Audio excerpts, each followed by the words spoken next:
Hello and welcome into this edition of the Golf Show podcast with Rex and Lab. What began as a one-shot lead for Scottie Scheffler at the halfway point of this 153rd Open Championship has now blown into a four-shot lead, Rex, here at Royal Portrush. The conditions were favorable.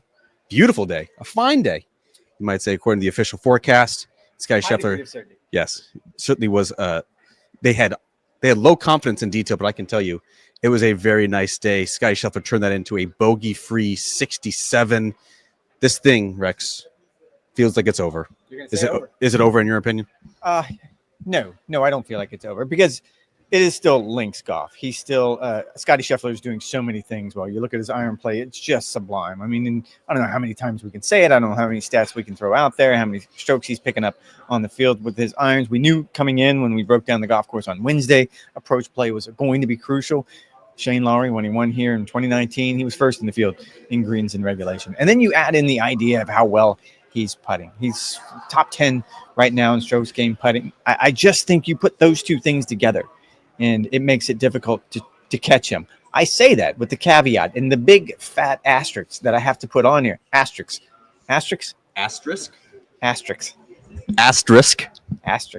No. We can do this all night long. Rivalry. I struggle with some words. Some words are difficult.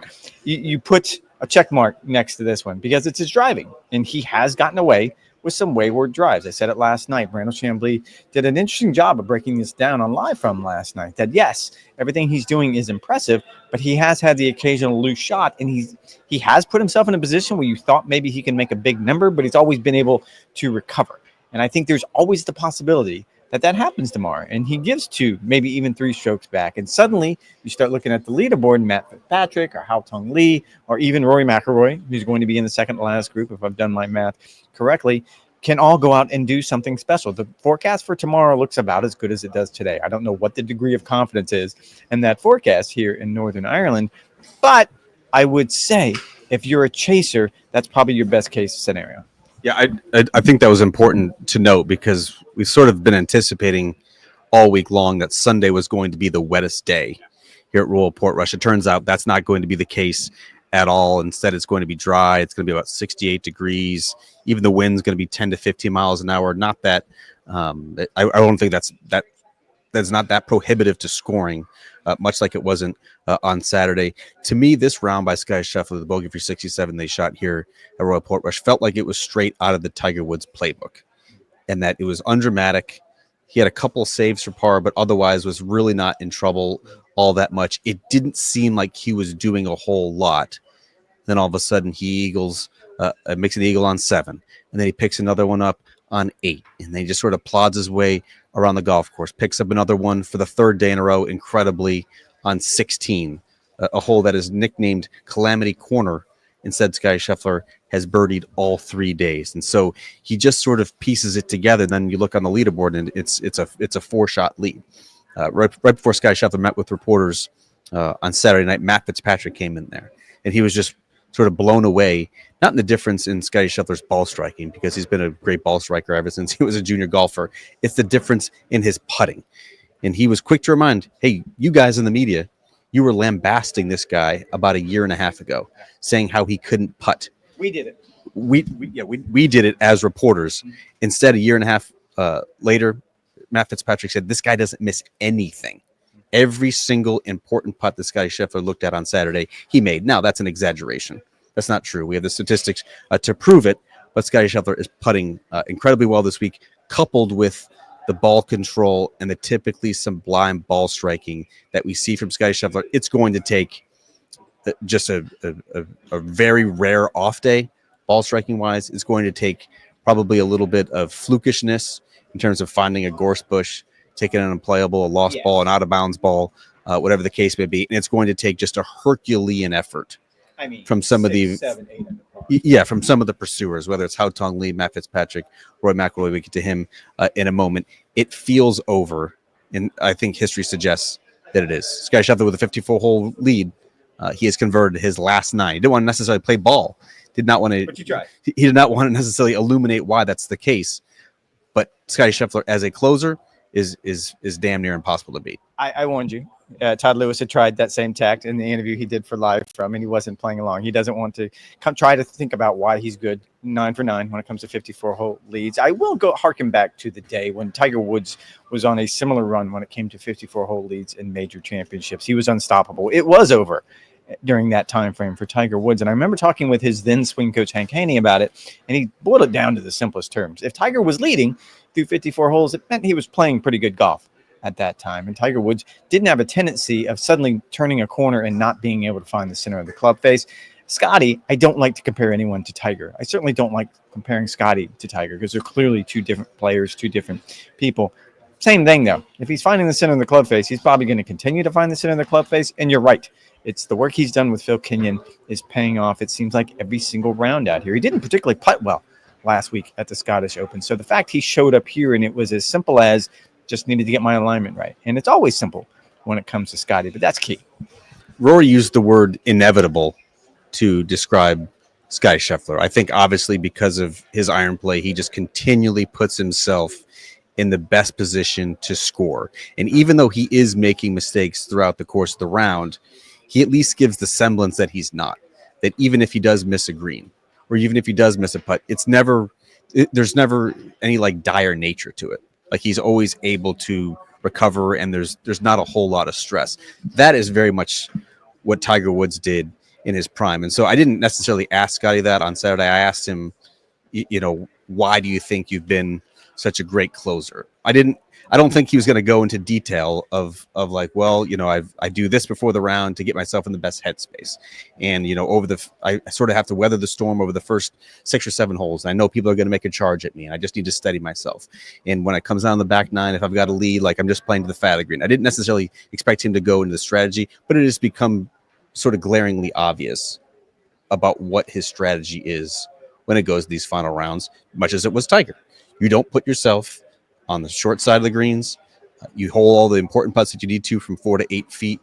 Momentum is obviously key, and I think that is going to certainly be the key on Sunday. If you do have favorable conditions, if you do have scoring conditions, there are going to be scores, particularly on the easier front 9. It's going to be raucous. It's going to be loud. Scottie Scheffler's beginning to his 4th round is going to be incredibly key for him to keep that momentum. The crowd will be fun to watch because I went out and walked with Rory a couple of holes today. I just wanted to feel, hear, see what it looked like for him to be in the middle of that, to have all of Northern Ireland sort of behind you and screaming for you. And there have been times in my career when I feel like you could physically feel the difference in a cheer. Normally it's at a Ryder Cup. Sometimes it's at the Masters.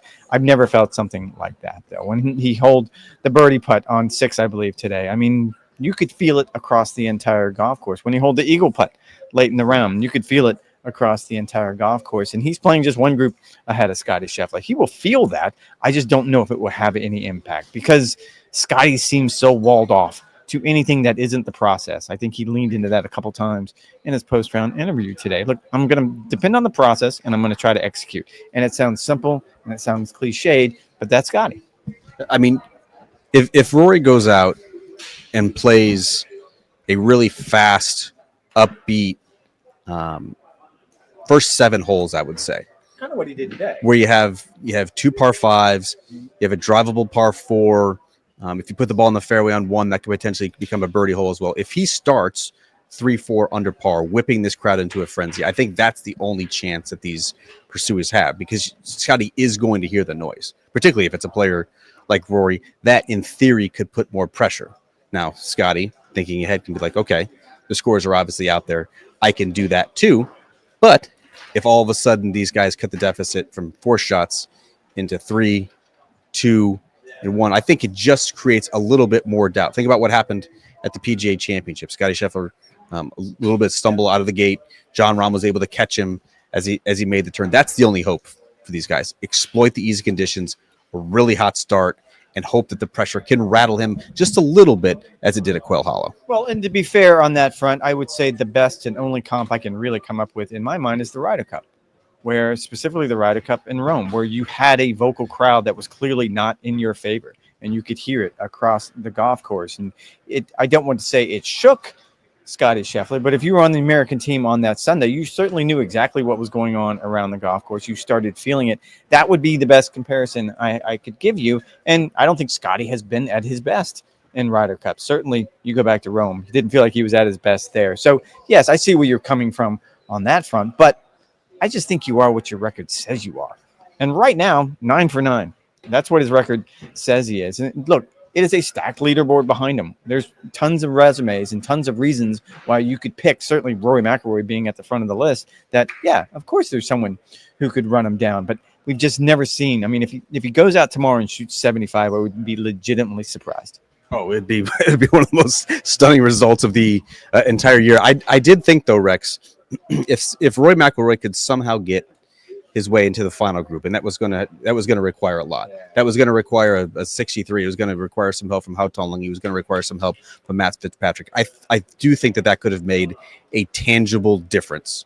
Whereas I don't think Hao Tongling is certainly going to have that effect on Scottie Scheffler. Matt Fitzpatrick, as he just proved in the third round here, Scottie dusting him by 4 shots. I don't think that would have made a difference. But having a hometown kid with 50,000 fans clearly, decisively, and partisanly behind him, I think could have potentially created, first of all, just absolute scenes, the likes of which we have not seen all season long. But I think that could potentially, with the momentum, with the pressure, created a different bit of an atmosphere. Now that they're separated by a group, he's obviously going to be aware of what Rory McIlroy is doing, but I don't think it has quite the same competitive tension if they were paired together. And I think I wanted to walk out and walk that front 9 with Rory, because I had a friend call me from the United States who was watching Rory warm up. And the take there was he just didn't look at ease. He looked a little uncomfortable. It looked like he was... Who Rory didn't? Yes. And so I wanted to go out there and see. And I think, and this goes to what he said earlier in the week, he has chosen to embrace all of this. And you see it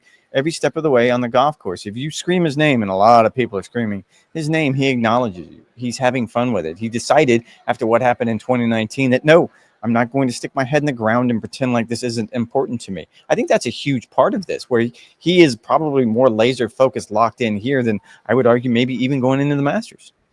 That's an interesting observation by your friend, because I would think the exact opposite, actually. That I've seen Rory embracing this in ways that I was sort of skeptical or hesitant heading in here. It certainly pales in comparison to what happened in 2019. When he looked skittish, he looked like a little bit of a deer in the headlights, just overwhelmed by the experience. Like Rory's slapping hands with the fans. I was standing out there on 17. There was a bit of a wait. It's a short drivable par 4 with that particular wind, and there was a long wait as Rory was waiting to tee off. And he's standing there, and the crowd starts to chant his name, and he's nodding along. He's looking. He's smiling.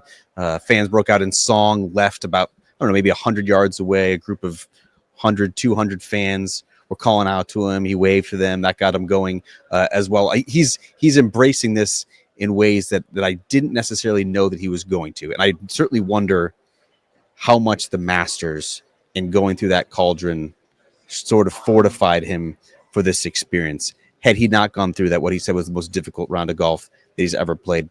Does this feel like a bonus? Does this feel like a celebration? I think that's something we'll certainly be exploring for the Sunday recap pod. It probably feels like a bonus. However, I would go back to the conversation I believe we had on Wednesday. His opportunities to win an Open on this particular golf course, we know what it means to him. He's only going to probably have one. I can't imagine he's going to get 2 more turns at this, and this would mean the world to him. And I will say, when you look at what he's been able to accomplish, yes, certainly the Masters should have taken all of the weight off his shoulders, but this is a different level. This means something else to him, because he's probably only going to get 1 more turn at this. And I will say he made a bit of history today by hitting 2 balls with 1 swing. I don't think I'd ever seen that before. If you did not see the replay, which I don't know how you didn't, because it's gone viral at this point, slamming down as he did right of the turf, or excuse me, right of the fairway on 12 into the turf, hit what he thought was actually going to be a flyer. Instead, does this weird spinny sort of calibration in the air, looks down. All of a sudden, the ball pops out. He did not think that it necessarily affected the strike. He basically just shrugged it off as that was really weird and really strange. Right? He dug into the turf. There was another ball that had been buried, sort of in the way he pointed out. Like, this would probably only happen in links golf, because if you get off the fairway, the way the rough can be matted down. And you really don't know what's under there, so you're not hitting into anything that you're familiar with. I think as he made contact with the first ball and it lurched, there was another one in the turf that he was able to jump up in the air. Quite talented.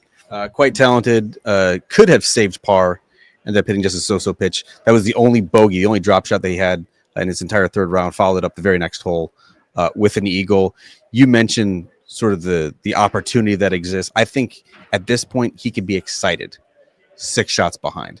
Now, yes, he has an opportunity. I think the tension could certainly rise, right?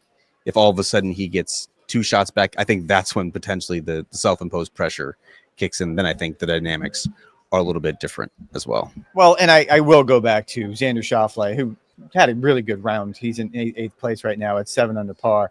He kind of owned to the idea that no, he said his line was, I have to quote unquote black out. And he goes, look, there's a couple of different definitions of blackout. Certainly you go in the harbor bar, which is Bunk, are you blackout today? Sure. Yeah.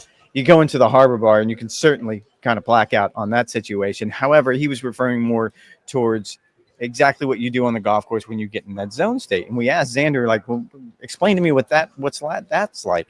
And he thought about it for a minute and he goes, watch Scottie Scheffler play golf. That's blackout. And that's kind of concerning because you're trying to get to his zone and he's already there.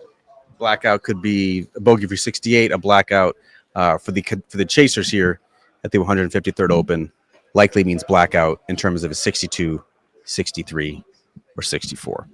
All right, that is going to do it for this edition of the Golf Show podcast with the Rex and Lab. You guys know the drill. NBCSports.com/golf, aka golfchannel.com for all latest news, notes, and updates. Rex and I'll be back on Sunday night for a full 52-minute made-for-TV edition recapping the 153rd Open Championship, putting a bow on the entire major championship season and everything that went on this week at Portrush. Thanks for listening.